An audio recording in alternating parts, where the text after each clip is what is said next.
राधे राधे, जय श्री कृष्णा, जय सीताराम। आज मैं आपको सुनाने जा रही हूँ कार्तिक महात्म्य का 27वां और 28वां अध्याय। गणों ने कहा कि विष्णुदास एक दिन भोजन तैयार करके भक्ति में तल्लीन था कि कोई उसका भोजन चुरा कर ले गया, लेकिन सायंकाल की आराधना हो सके और व्रत भंग न हो, इसलिए उसने उस दिन दोबारा भोजन तैयार नहीं किया। श्री नारद जी ने कहा कि हे राजन, इस तरह लगातार 7 दिन तक कोई दूसरा भोजन चुराता रहा। तब वह हैरान होकर सोचने लगा कि यह तो बड़ी विचित्र घटना है। न जाने कौन हर रोज मेरे भोजन को चुरा कर ले जाता है। फिर भी इस देव स्थान को छोड़ना नहीं चाहिए। अगर मैं भोजन बनाकर खा लेता हूँ तो देर हो जाएगी और पूजा छूट जाएगी। अतः मुझे भोजन बनाकर तुरंत खाना नहीं चाहिए। बिना भगवान को भोग लगाने के वैष्णवों को भोजन नहीं करना चाहिए। अगर 7 दिन बिन भोजन के बीत गए तो आज का दिन और सही। आज मैं भली भांति भोजन की रक्षा करूँगा और देखूँगा कि हर रोज़ इसे कौन चुरा कर ले जाता है। ऐसा सोच विष्णुदास भोजन तैयार करके भोजन के पास ही छिपकर बैठ गया। उसने थोड़ी देर के बाद देखा कि वहाँ एक चांडाल आया जिसका शरीर बहुत दुर्बल था। उसके शरीर पर केवल चमड़ी थी, चमड़ी ही चमड़ी दिखाई देती थी। जब वह चांडाल भोजन चुरा कर चल दिया तो विष्णुदास ने उसे पुकारा, हे भाई, यह रूखा भोजन ले जाकर क्या करोगे? घी तो लेते जाओ।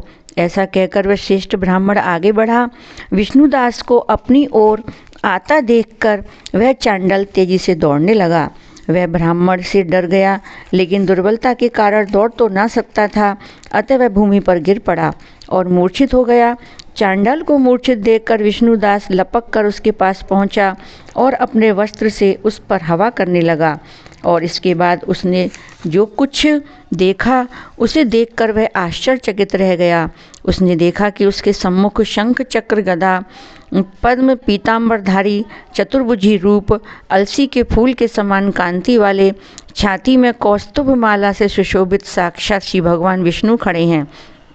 भगवान का दर्शन करके सात्विक भाव से मुक्त वह श्रेष्ठ ब्राह्मण उनकी स्तुति तथा प्रणाम कुछ न कर सका। वहीं पर सब इंद्र आदि देवता भी उपस्थित हो गए और गंधर्व तथा अप्सराएं आकर गीत गाने लगीं तथा नृत्य करने लगीं। ब्राह्मण उन्हें प्रणाम करने के लिए उतावला हुआ। त्यों ही वहां संपूर्ण देव, गंधर्व और अप्सराएं आ गईं। विष्णु भगवान ने अपना स्वरूप ब्राह्मण को प्रकट कर उसका आलिंगन किया और दिव्य विमान में बैठाकर उसे बैकुंठ ले गए। दिव्य विमान में ब्राह्मण को विष्णु के साथ जाते हुए चोल राजा ने भी देखा। उसने अपने गुरु आचार्य मुद्गल को कहा कि मैंने जो यज्ञादि किए हैं वे सब व्यर्थ हुए। जितनी दान दक्षिणा मैंने ब्राह्मणों को दी वह असफल हुए। विष्णु भगवान के दर्शन नहीं हुए। विष्णुदास ब्राह्मण ने केवल श्रद्धा से भक्ति की। उसके प्रभाव से विष्णु भगवान ने आकर उनको दर्शन दिए। इसलिए भक्ति ही सर्वोपरि है। मुझे भगवान के दर्शन के लिए राजकाज त्याग कर भक्ति करनी चाहिए। राजा के कोई पुत्र न होने के कारण अपने भांजे को राजगद्दी का अधिकारी बना दिया और आप विष्णु भगवान की भक्ति करने लगा। बहुत काल तक भक्ति करने के बाद भी विष्णु ने दर्शन नहीं दिए तो वह अग्नि कुंड में कूद पड़ा।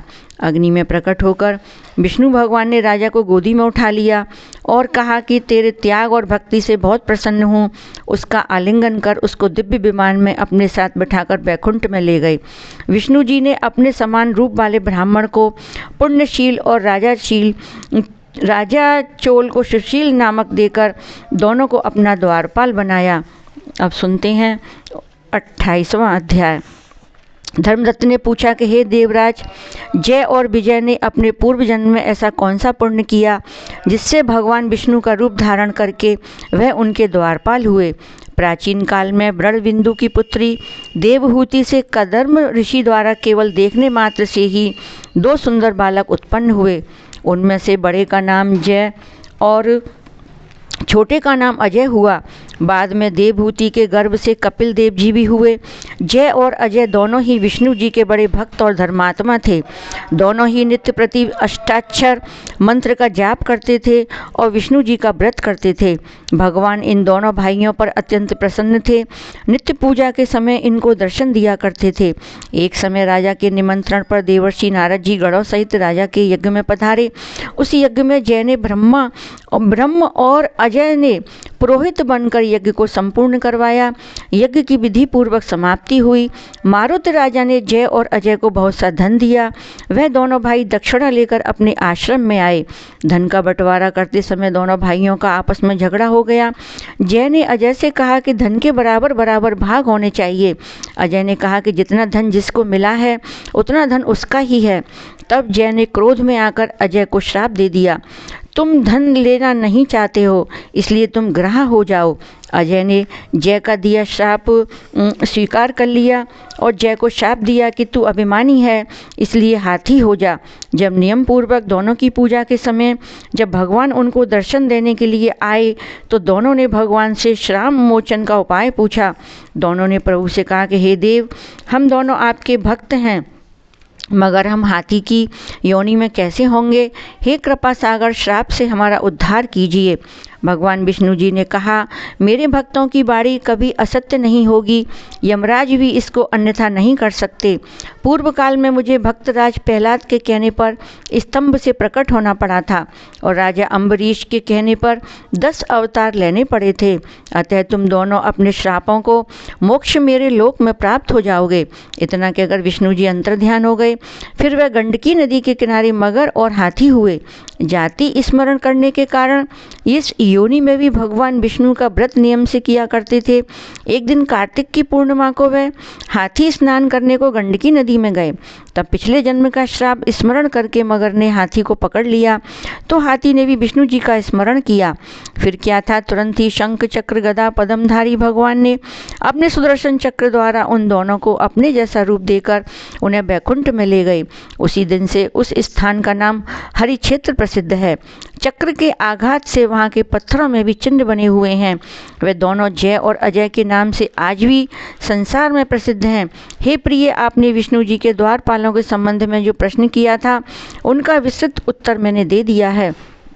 इसलिए हे द्विज, तुम भी ईर्ष्या और द्वेष को त्याग कर नित्य भगवान विष्णु का व्रत करो। जगत के प्रत्येक जीवन को समदृष्टि से देखो। तुला, मगर और मेष की संक्रांति में नित्य प्रातः स्नान किया करो। तुलसी वन की रक्षा किया करो। एकादशी व्रत किया करो। गौ ब्राह्मण वैष्णवों की सेवा के लिए हर समय तैयार रहा करो। व्रत करने वाले को मसूर दाल और बैंगन के साग को कदापि प्रयोग न करना चाहिए। हे धर्मदत्त, ऐसा करने पर तुम शरीर त्याग कर हम लोगों के समान गति पाओगे। भगवान विष्णु को प्रसन्न करने वाले इस व्रत के समान फल देने वाला तीर्थ, दान और यज्ञ दूसरा और कोई नहीं है। हे विप्र, तुम धन्य हो क्योंकि तुमने विष्णु को प्रसन्न करने वाला व्रत किया है जिसका आधा फल तुमने कलहा को दिया है। उसके बाद हम कलहा को वैकुंठ में ले जा रहे हैं। तब नारद जी ने कहा कि हे राजन, इस प्रकार धर्मदत्त को विष्णु भक्ति का उपदेश देकर कलहा को साथ लेकर विष्णु के पार्षद वैकुंठ को चले गए और धर्मदत्त भी उनके आदेशानुसार विष्णु के व्रत में तल्लीन हो गए। जब उसका देहांत हुआ तो अपनी स्त्रियों के साथ विष्णु लोक में गए। हे राजन, जो कोई भी प्राचीन काल के इस इतिहास को सुनाता है और सुनता है और वह अंत में विष्णु लोक को प्राप्त होता है। बोलिए विष्णु भगवान की जय। कार्तिक मास की जय। राधे राधे।